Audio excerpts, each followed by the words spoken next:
Bueno, mis queridos hermanos, el título de la enseñanza: ¿de dónde surge la tentación? Bueno, vamos a ver esta enseñanza en tres puntos. El primer punto: la tentación no surge de Dios. Es lo primero que vamos a ver, ¿no? La tentación no surge de Dios, versículo 13. Segundo punto: la tentación surge de la concupiscencia del hombre, versículo 14 y 15. Y el tercer punto: de Dios solo proviene el bien. Bueno, hermanos, en la enseñanza pasada vimos que el cristiano tiene otra razón más para soportar las pruebas con paciencia y gozo en el Señor Jesucristo. Y la razón es que el creyente será recompensado. Y la recompensa por su fidelidad, por su lealtad y amor por el Señor es que recibirá la corona de vida que Dios ha prometido a los que le aman. Recibirán la corona de vida en señal de triunfo, de alegría, de paz, de felicidad y descanso para siempre. Esa es la bienaventuranza de los que resisten las pruebas. Así que grande esperanza tienen los creyentes, aunque en este lado de la eternidad tengan que padecer por un poco de tiempo, ese sufrimiento pasará y al final obtendrán la vida eterna. Ahora hay un tipo de prueba que el creyente en ningún momento debe inculpar a Dios e incluso no debe inculpar al diablo, sino a sí mismo. La persona misma es culpable. Si bien en esta prueba el diablo de alguna manera interactúa para llevar a pecar al creyente, este enemigo aviva más el fuego que hay en el corazón engañoso del hombre. Pero a fin de cuentas, el hombre es el responsable de tomar la decisión de su mal proceder. Así que Santiago aquí se limita a hablarnos de la prueba que sale del propio corazón del hombre, prueba que lleva a pecar al creyente. Y en cuanto a esto, lo primero que nos dice es que Dios no es el responsable ni el causante de las tentaciones que llevan a pecar al hombre. Esto es lo que vamos a ver en nuestro primer punto: la tentación no surge de Dios. El pasaje, el versículo número 13, lo habla claramente. El versículo 13 dice: cuando alguno es tentado, no diga que es tentado de parte de Dios, porque Dios no puede ser tentado por el mal, ni Él tienta a nadie. Que el pasaje en cuanto a este punto es muy claro. El pasaje es muy claro. Cuando alguno es tentado, ¿sí? Cuando alguno de los cristianos, cuando alguno de aquellos que profesan fe en el Señor es tentado, es seducido o es provocado a pecar, a inclinarse al mal o a rebelarse contra la ley santa de Dios, como a querer adulterar, tal vez mentir, tal vez robar o codiciar, jamás diga que esas tentaciones, que esas pruebas vienen de parte de Dios. No debe pensar de esa manera.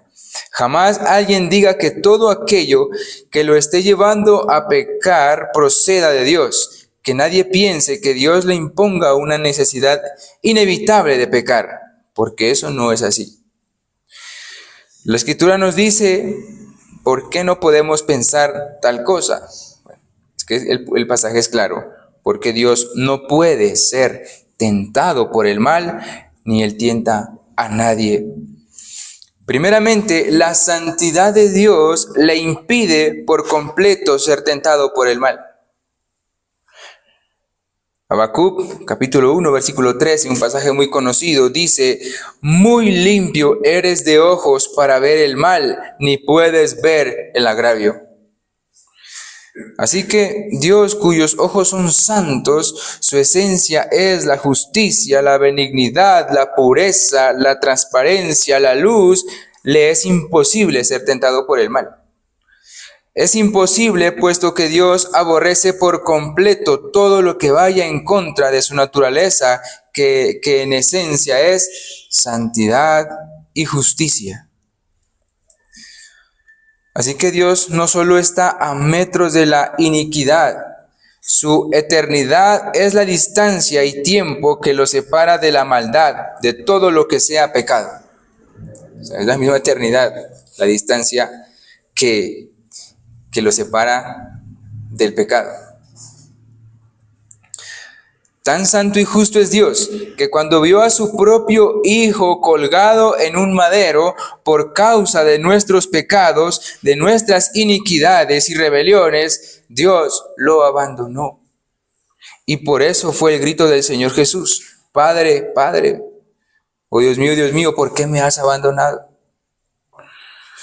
¿Por qué lo abandonó? Lo abandonó por causa de que Cristo su Hijo cargaba nuestros pecados sobre sí, a pesar de que Él nunca pecó, a pesar de ser el hombre perfecto. Dios derramó su ira sobre Él por cuanto cargaba nuestras iniquidades y vergüenzas sobre sus hombros. Así de santo es Dios y así de serio es con el pecado.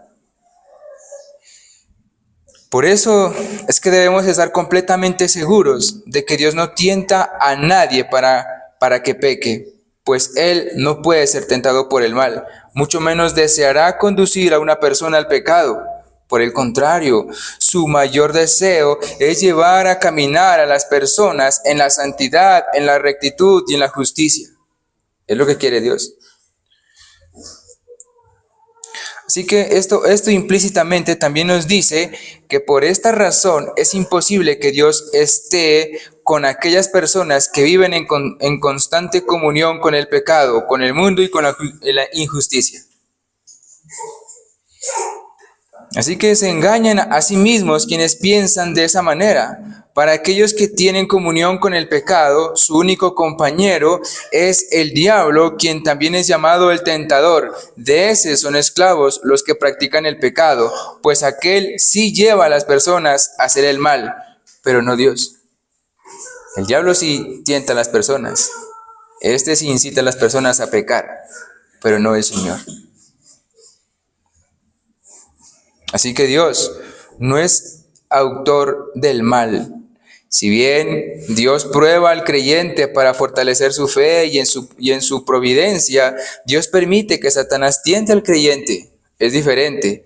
Por ejemplo, Dios permitió que Satanás le quitara a Job todas sus posesiones, pero Job alabó a Dios. O sea, él permitió. Pero al final, ¿qué pasó con Job? Él alabó a Dios. Satanás tentó a Job cuando la mujer de le dijo, en una ocasión le dijo: ¿todavía te aferras a tu integridad?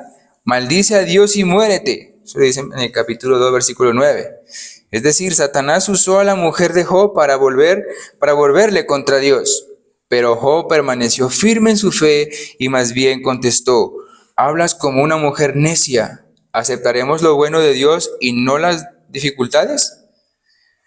Así que Job permaneció firme en el Señor. Su fe tuvo la fe en el Señor y triunfó. Y al final, bueno, Dios lo bendijo. Así que Job fue un varón justo delante de Dios, pero con todo, Dios permitió que Satanás le hiciera daño. Pero Dios siempre estuvo bajo su protección y cuidado, y el resultado de aquella prueba, de aquellas terribles pruebas, fue que al final Job pudo conocer muy de cerca al Señor, algo que antes nunca lo había podido hacer. Así que Dios dispone que las pruebas ocurran y en medio de ellas permite que se dé la tentación, pero Él ha prometido que no la permitirá en mayor grado de lo que puedan soportar los creyentes y que nunca los dejará sin salida. Así que aunque llega la prueba, cuando Dios las permite, también da la salida. En 1 Corintios capítulo 10, versículo 13, en cuanto a esto dice: no os ha sobrevenido ninguna tentación que no sea humana, pero fiel es Dios, que no os dejará ser tentados más de lo que podéis resistir, sino que dará también juntamente con la tentación la salida para que podáis soportar. La Escritura nos enseña que Dios da la salida a los creyentes. Son ellos los que deben elegir entre aprovechar la salida provista por Dios o ceder a la tentación. Un ejemplo de esto lo vemos en el rey David, que lo encontramos en el primer libro de Crónicas, capítulo 21, versículo 1. Miren que aquí sí entra el tentador, que es el diablo. Aquí sí incitó el diablo a David a que peque contra el Señor, a que se rebele. Léalo conmigo, hermano, primera de Crónicas, capítulo 21, versículo 1. Aquí sí llega el tentador. Allí la escritura dice: pero Satanás se levantó contra Israel e incitó a David a que hiciese censo de Israel. Así que miren, aquí David sabía que eso era pecado, censar al pueblo era pecado, pero pudo más su deseo que la razón.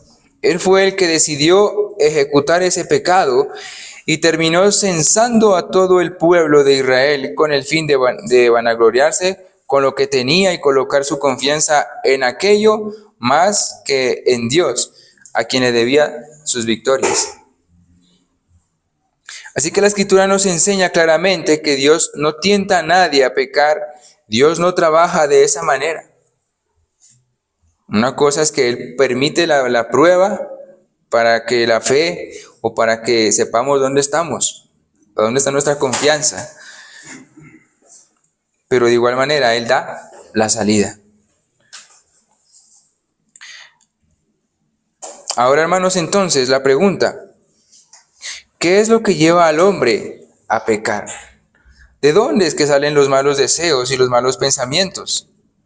Bueno, eso lo vamos a ver en otro segundo punto. La tentación surge de la concupiscencia del hombre. Ahí está. El versículo 14 de Santiago, capítulo 1 dice: sino que cada uno es tentado cuando de su propia concupiscencia es atraído y seducido. Entonces, dice el pasaje, la concupiscencia, después que ha concebido, da a luz el pecado, y el pecado, siendo consumado, da a luz la muerte. Esta es la realidad, hermanos. Cada uno es tentado, dice la Escritura. Cada uno es seducido, cada uno es provocado, cada uno es probado, incitado a pecar cuando de su propia concupiscencia es atraído y seducido. Es decir, que sus malos deseos son los propios deseos de su corazón engañoso. Esa es la concupiscencia, lo que sale de su corazón. Las concupiscencias son los malos deseos de la carne, son los deseos de la inmoralidad. Si bien, hermanos, Dios creó los deseos Dios creó los deseos que se agitan en nuestro interior. O sea, Dios nos creó con deseos, ¿cierto? O sea, no somos robots. Pero surge la pregunta: ¿son estos deseos necesariamente pecaminosos? Bueno, claro que no, hermanos, no. Ya que nos han sido dados para que podamos vivir una vida equilibrada. Tenemos, por ejemplo, el deseo de comer y beber para que cuidemos nuestros cuerpos. Cuando controlamos debidamente nuestros deseos, vivimos vidas normales. Pero cuando nos olvidamos de los límites y de los controles, los deseos se desbordan y es allí donde se convierten en malos deseos. Cuando no hay dominio propio y cuando se actúa en contra de la ley. Ahí ya los deseos pasan a ser pecaminosos. Cuando ya no hay dominio propio. Cuando ya no es para nuestro bien. Así que no todo deseo es malo. El problema es que el pecado ha corrompido todo deseo del hombre y por esa razón es que por naturaleza, o por lo general, los deseos del hombre son malos y perversos. Ya es por el pecado que surgen los deseos malos. Y de esta realidad la Biblia nos habla claramente en el libro de Marcos, capítulo 7, versículo 21. Y léalo conmigo, por favor. Marcos 7, 21. Allí nos da la razón del porqué. O sea, de nuestro corazón solo salen malos deseos. Marcos capítulo 7, versículo 21 al 23. Allí nos enseña claramente la Escritura. Allí dice: porque de dentro del corazón de los hombres salen los malos pensamientos, los adulterios, porque dentro del corazón de los hombres salen los malos pensamientos, los adulterios, las fornicaciones, los homicidios, los hurtos, las avaricias, las maldades, el engaño, la lascivia, la envidia, la maledicencia, la soberbia, la insensatez. Todas estas maldades de dentro salen y contaminan al hombre. Así que ahí está, hermanos. ¿De dónde salen las tentaciones? Del propio corazón del hombre. De ahí salen. Ahora, mis hermanos, ante esta realidad que acabamos de leer y de ver, ¿qué es lo que deberíamos hacer? ¿Acaso no deberíamos vigilar más nuestros corazones? ¿No deberíamos desconfiar más de nuestros corazones? ¿No deberíamos llevarlos al Señor? Al saber que la maldad sale de adentro de nosotros, ¿no deberíamos preocuparnos por ser tapada, por ser destruida o quitada esa fuente de maldad? Realmente esa debería ser nuestra mayor preocupación. ¿Cuál? Que esa fuente de maldad que sale sea tapada o sea transformada. Ese debe ser nuestro mayor afán. Y hermanos amigos, es de vital importancia que la fuente de nuestro corazón sea transformada, sea cambiada, sea limpiada, sea purificada. ¿Y por quién? Bueno, por la sangre y presencia de nuestro Señor Jesucristo.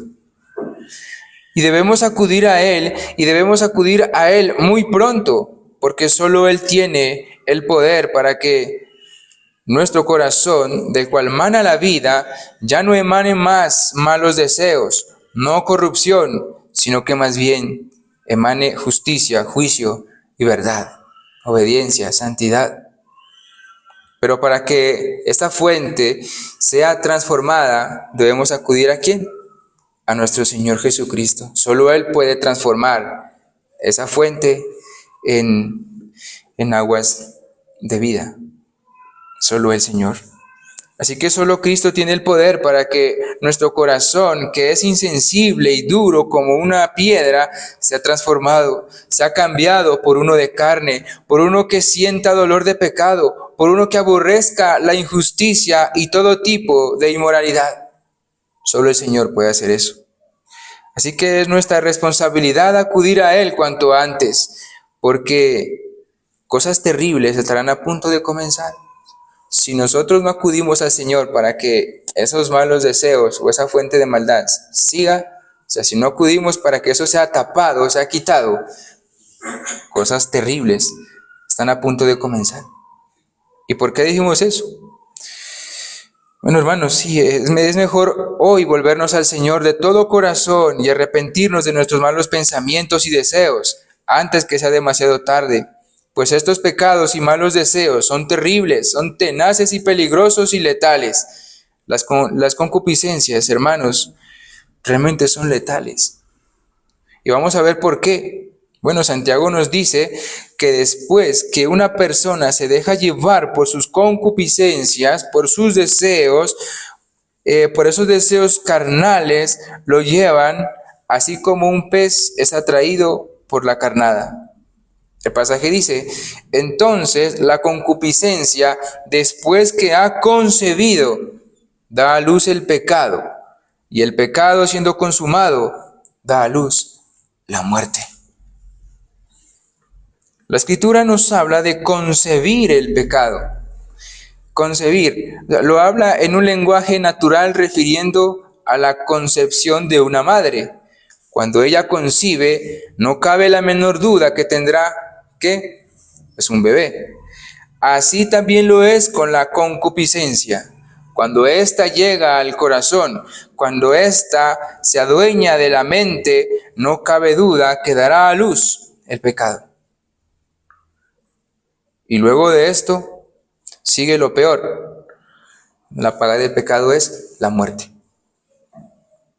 Oh, hermanos, esa es la consecuencia de dejarnos llevar por nuestros deseos pecaminosos y carnales.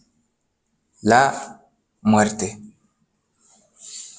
Esa es la consecuencia de no mortificar nuestra carne. Esa es la consecuencia de no tener un corazón vigilado y lleno de Cristo, que en cualquier momento puede terminar cometiendo un grave pecado. Pues en cuanto la concupiscencia haya entrado en el corazón, cuando la persona haya entrado en tentación, es porque ya ha concebido ese pecado. Ese mal ya está arraigado en su corazón, ya está dominando su mente, solo está esperando el momento exacto para ejecutarlo, para llevarlo a cabo. Y una vez que sea consumado el pecado, como dice la Escritura, dará a luz la muerte. Así que, mis hermanos, esa es la consecuencia del pecado. Ese es el resultado de las concupiscencias, de los malos deseos. Terminar pecando contra Dios, alejándose de Dios y en la muerte.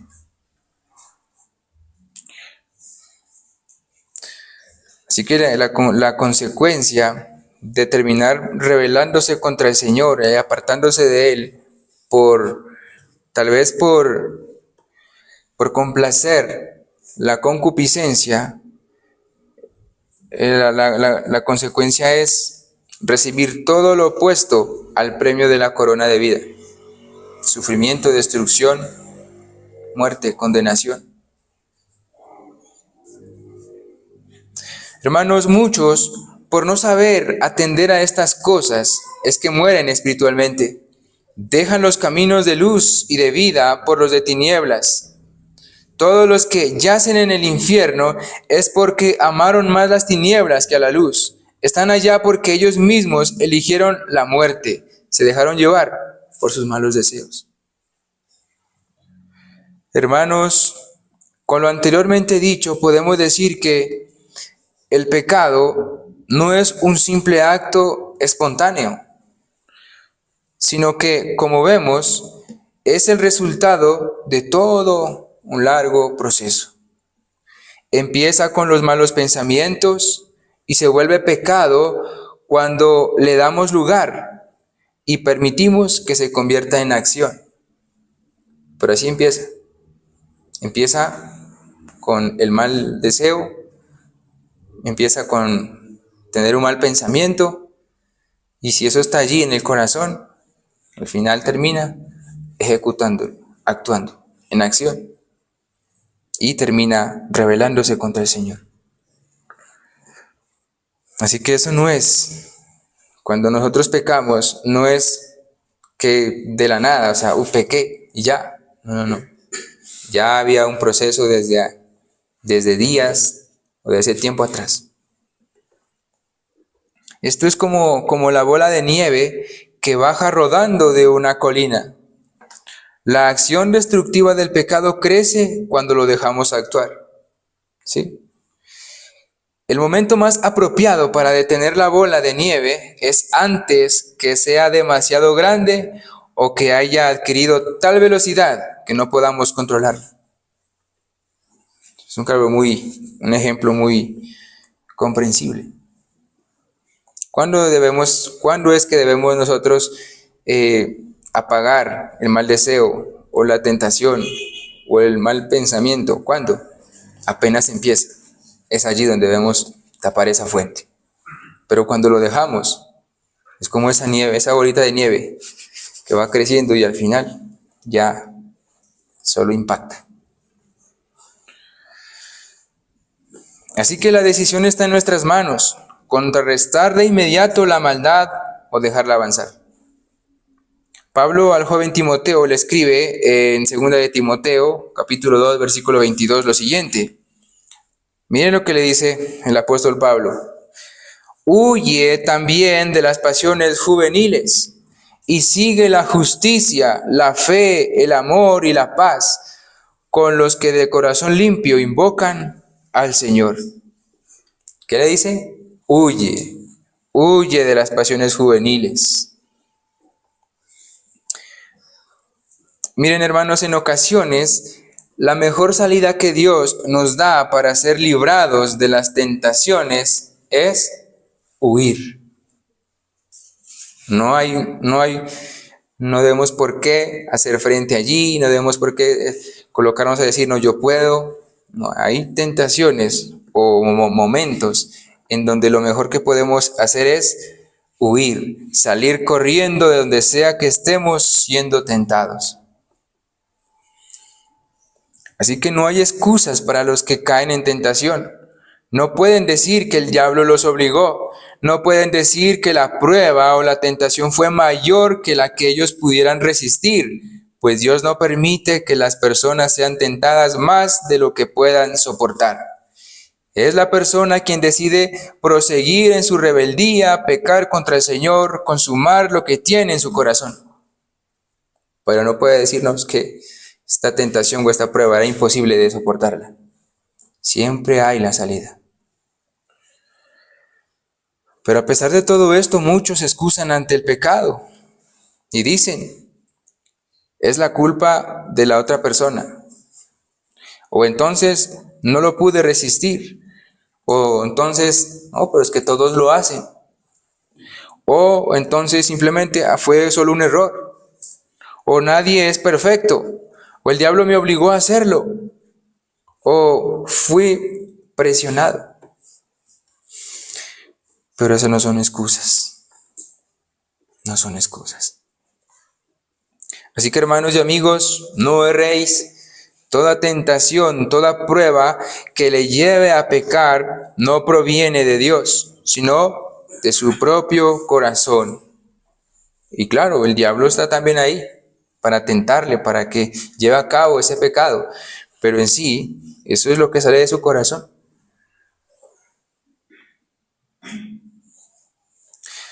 Así que mis hermanos, Santiago nos dice que nos quede bien claro que Dios no es el autor del mal, en ningún momento.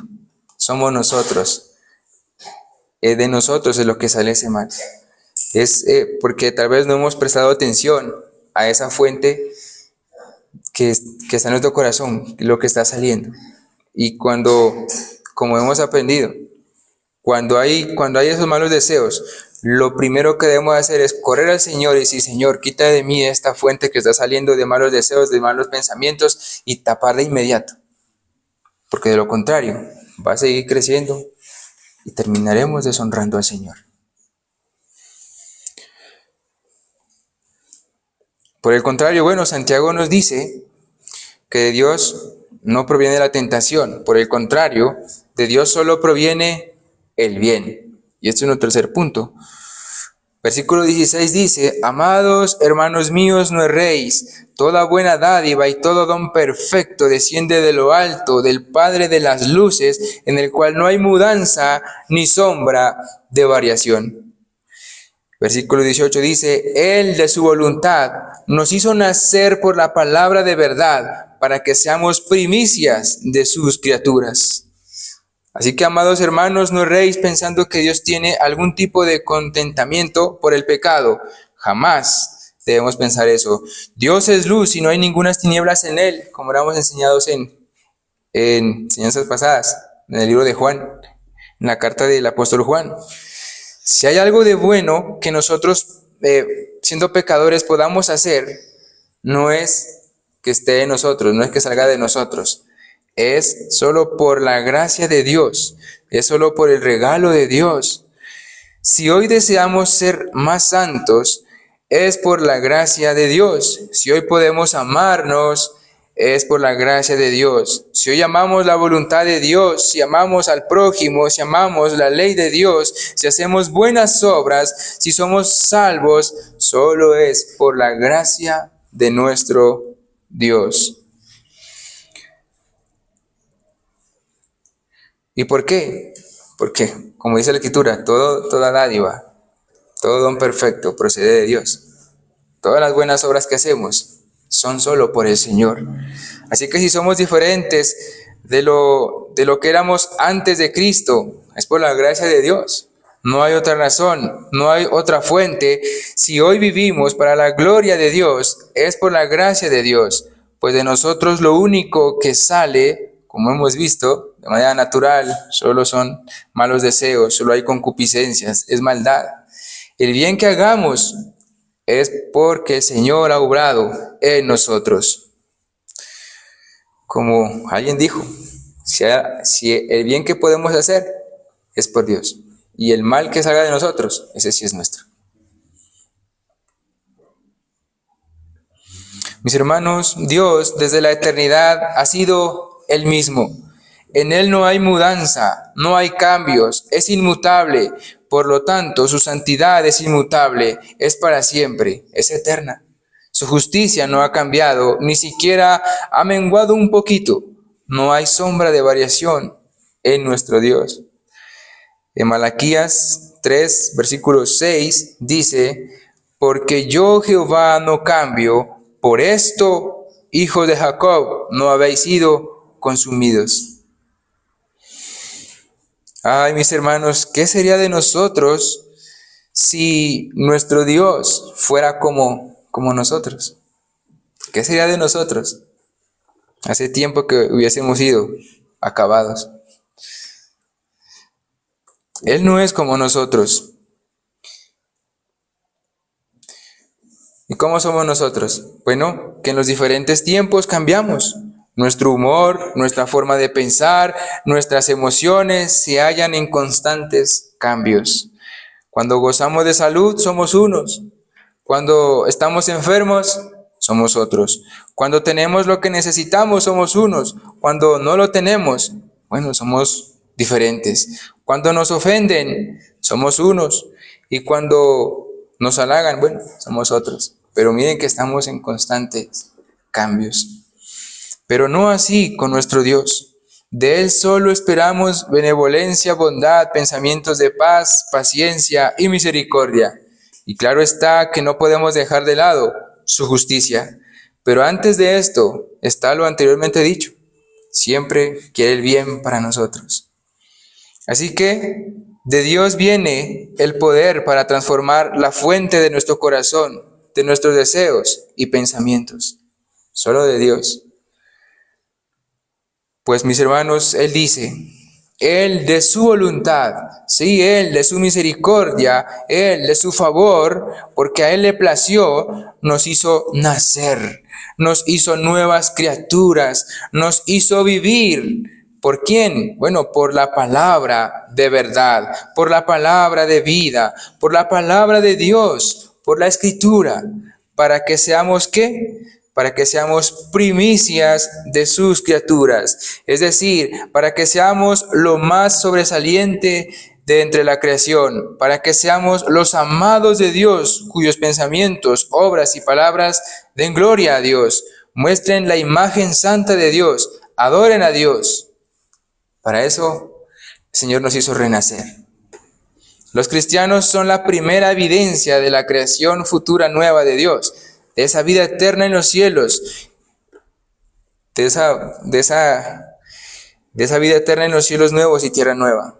Los cristianos, ellos disfrutan en el presente su vida nueva como una prueba por anticipado de una gloria futura. O sea, nosotros desde aquí, si en verdad hemos nacido de Dios, si en verdad hemos nacido por la palabra del Señor, si en verdad en nosotros ha sido cambiada esa fuente, ese corazón de donde emana la vida, somos esas primicias. O sea, somos eso que somos de lo que estará lleno un día el cielo, de esos santos que dan gloria a Dios, que alaban a Dios, que viven haciendo la voluntad de Dios. Hermanos, el Señor nos creó para que vivamos. Hermanos, el Señor no nos creó para que vivamos en nuestros deseos y pensamientos malignos. No nos creó para eso, sino para que vivamos en comunión con Dios, sino para que vivamos en santidad, en justicia, con hechos santos, con vidas santas, con vidas llenas de temor de Dios. Para eso el Señor nos creó. Así que Dios nos ha dado todo el bien para que seamos primicias de sus criaturas, primicias de la creación eterna, recordando, bueno, que Cristo, que el Señor Jesucristo es las primicias, bueno, que Él fue el primero en ser ese santo perfecto y glorioso. Pero todo aquel que está aferrado a Él también va a ser como Él.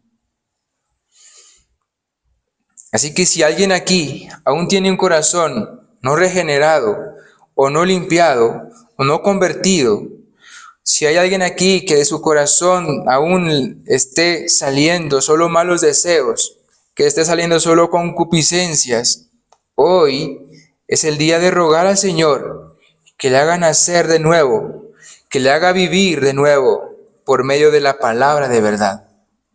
Pero hoy es el día de acudir a Él para que esa fuente de donde emana la vida sea transformada, sea limpiada, y que si estaba saliendo injusticia, hoy salga justicia, hoy salga obediencia, humildad delante del Señor. Porque para eso el Señor nos ha hecho renacer. Así que mis hermanos, acudamos hoy al Señor para que de nosotros ya no salgan esas malas tentaciones, esos deseos malos, sino que cuando tal vez eso esté en nosotros, acudamos a Él, porque Dios ha prometido que así como viene la prueba, que así como viene la tentación, nos ha dado también la salida. Que nosotros seamos de aquellos que siempre escogen la salida. Que nosotros seamos de aquellos santos que a la primera señal de un mal pensamiento, ahí mismo roguemos al Señor para que eso sea tapado, para que eso sea quitado. Pero no seamos insensatos dejando que el mal siga allí y siga aumentando, porque eso al final nos va a destruir. Amén. Oremos al Señor.